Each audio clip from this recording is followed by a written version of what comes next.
Assalamualaikum warahmatullahi wabarakatuh. Bismillah walhamdulillah, wassalatu wassalamu ala rasulillah wa ala alihi wa sahbihi wa mawalah, amma ba'du.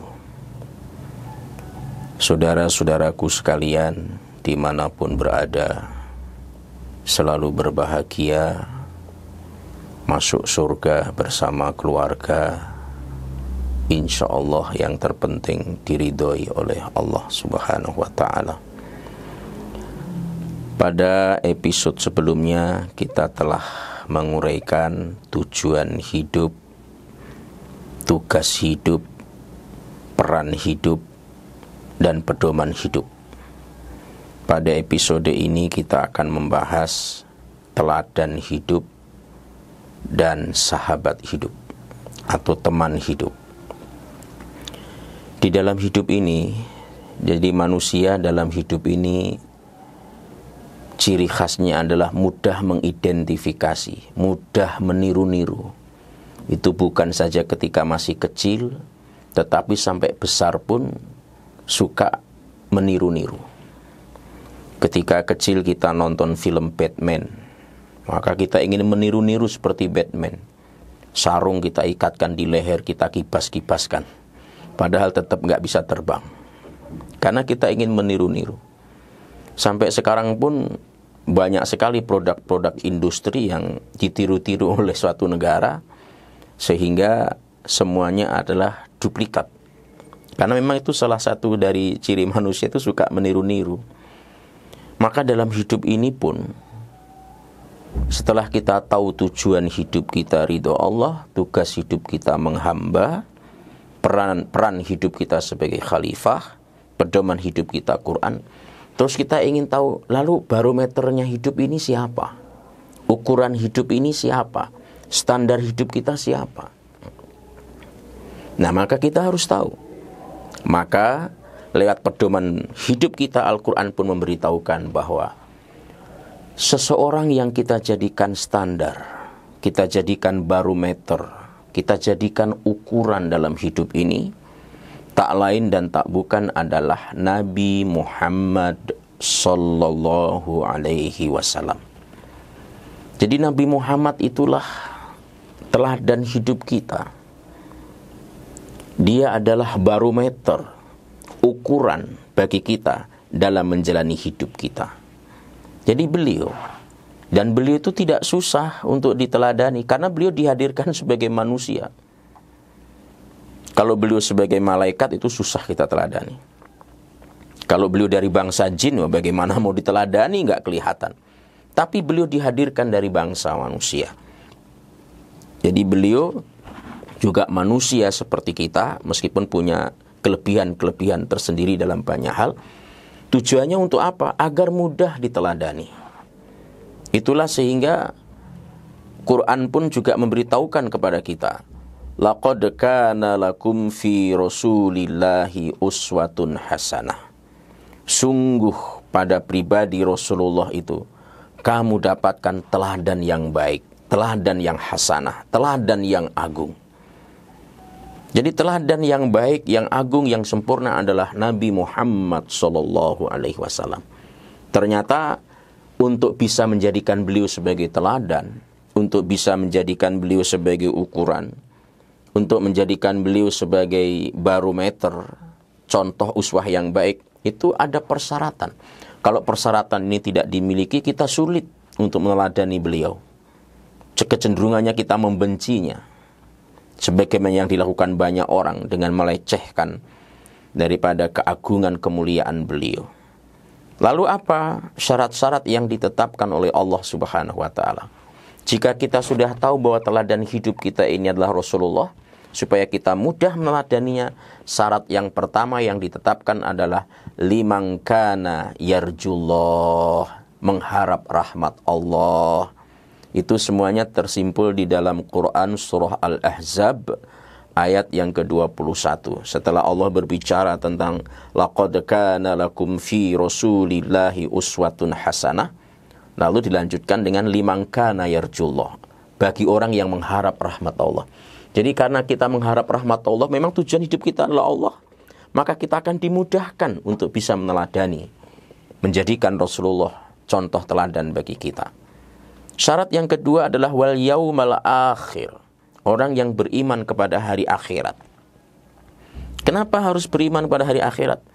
Karena orang yang mengimani hari akhirat, dia akan tahu dan dia akan sadar bahwa di akhirat izin syafaat terbesar itu Allah di antara makhluk diberikan kepada Nabi Muhammad sallallahu alaihi wasallam.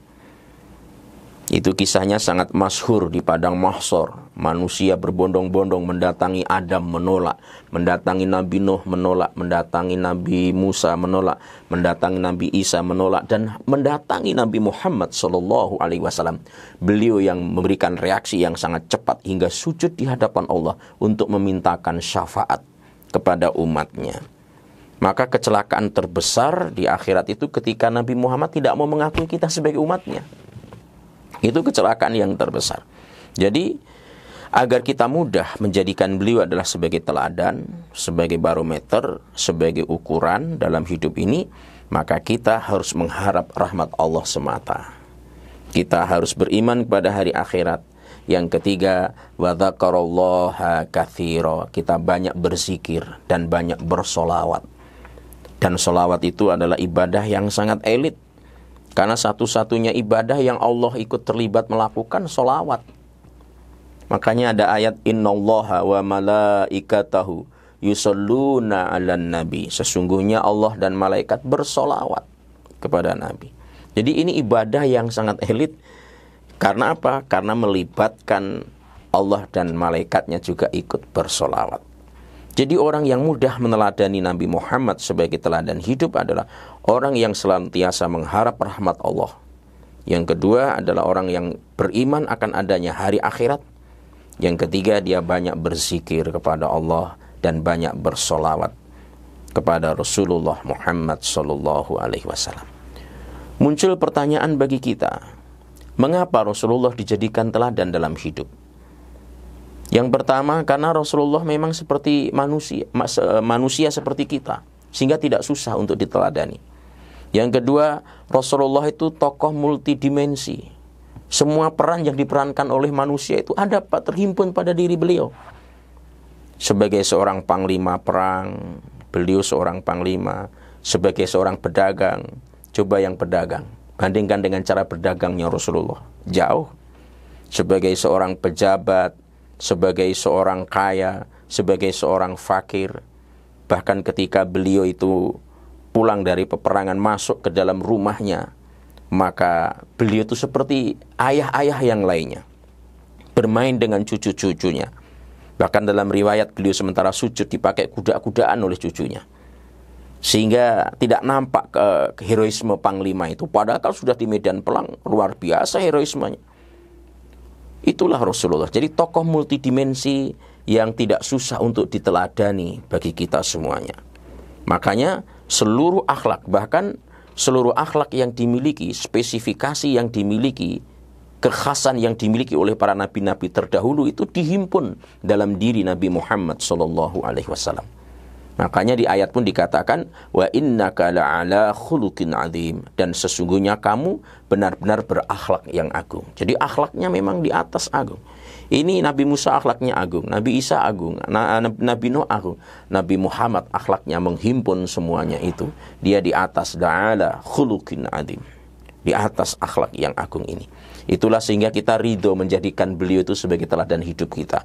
Makanya jangan remehkan doa yang pernah kita sampaikan di episode yang lalu, raditu billahi robba wa bil islami dina wa bi Muhammadin sallallahu alaihi wasallam, dan aku ridho Nabi Muhammad sallallahu alaihi wasallam sebagai utusan Allah subhanahu wa ta'ala. Yang keenam, hal mendasar dalam hidup yang harus kita ketahui adalah sahabat hidup atau teman hidup. Ini yang menjadikan banyak umat Islam terkotak-kotak di dunia ini, karena dia tidak tahu siapa yang harus dijadikan teman, siapa yang harus dilawan, siapa yang kawan, tidak dipetakan sedemikian rupa. Padahal secara akidah, semua kita tahu bahwa yang harus kita jadikan sahabat, kita jadikan teman, kita jadikan saudara itu adalah orang-orang beriman. Itulah sehingga ayat yang sangat populer, innamal mu'minuna ikhwah. Sesungguhnya orang-orang mukmin itu bersaudara. Kita belum bisa memperlakukan saudara kita selayaknya sebagai seorang saudara. Kenapa? Seringkali kita mentahsir, seringkali kita memfitnah, seringkali kita membongkar, mempublikasikan aib saudara kita, memperlemah, dan kita mudah diadu domba satu dengan yang lainnya. Makanya sekarang ini, di era-era sekarang, di zaman akhir ini, dari sekian yang hilang dari umat Islam adalah wahdatul ummah, yaitu persatuan umat. Ini yang tidak ada. Karena masing-masing sektarianismenya ada, membanggakan kelompok organisasi. Padahal kalau kita jujur, organisasi, yayasan, kelompok, apakah itu ada di zaman Rasulullah SAW? Bukan berarti itu tidak boleh, tapi kalau kita kembalikan ke sana, kan sedikit-sedikit kita dituduh tidak ada di zaman Rasulullah. Padahal kita banyak hal, melakukan hal yang itu semuanya tidak ada di zaman Rasulullah. Sampai akhirnya kita terkotak-kotak begitu banyak. Perbedaan persoalan furu'iyah, bikin organisasi lagi. Di situ berbeda lagi, bikin lagi. Lalu sampai kapan? Dan bahkan dari sekian ilmu, yang dalilnya dihafal, ilmunya dihafal, tapi pengamalannya nol, itulah ilmu tentang wahdatul ummah, persatuan. Saya yakin semua kita menghafal ayat innamal mu'minuna ikhwah. Sesungguhnya sesama orang beriman itu bersaudara. Itu dalilnya dihafal. Kita juga hafal, bersatu kita teguh, bercerai kita runtuh. Ini dihafal juga tuh ilmunya. Berdiri sama tinggi, duduk sama rendah, berat sama dipikul, ringan sama dijinjing. Kita tahu ilmunya, kita tahu dalilnya, prakteknya. Kita nggak bisa bersatu. Yang kunut dengan yang tidak kunut aja baku hantam satu dengan yang lainnya. Antara tarwih 8 dengan yang 20 baku hantam satu dengan yang lainnya. Jadi apalagi dengan adanya demokrasi, akhirnya kita terkotak-kotak lewat partai-partai, semakinlah akhirnya menambah rapuhnya kekuatan umat Islam. Padahal mestinya kita umat Islam itu memperlakukan saudara kita selayaknya saudara. Itu saudara kita, itu perintah Allah, dan itu harus dijadikan akidah. Saya punya si A saudara kandung saya, si B saudara seiman saya. Itu secara hierarki, contohnya si A ini saudara kandung saya tapi berbeda keyakinan, si B ini sama keyakinan, si B ini harus saya dudukkan lebih tinggi dibandingkan saudara kandung saya yang berbeda akidah. Meskipun harus kita perlakukan sama, karena kita dituntut sebagai peran sebagai khalifah tadi. Nah, apalagi kalau si A ini saudara kandung saya dan dia seakidah, tentu memiliki hierarki kedekatan tersendiri bagi kita semuanya. Jadi inilah, makanya ini harus menjadi bahan renungan bagi kita semuanya. Saling menjelekan, saling mengkritisi, saling arogan kelompok, sektarianisme ada. Karena setiap kita mendatangi berbagai tempat taklim, itu ujung-ujungnya terus seruannya bukan kepada Islam, tapi seruannya kepada kelompok.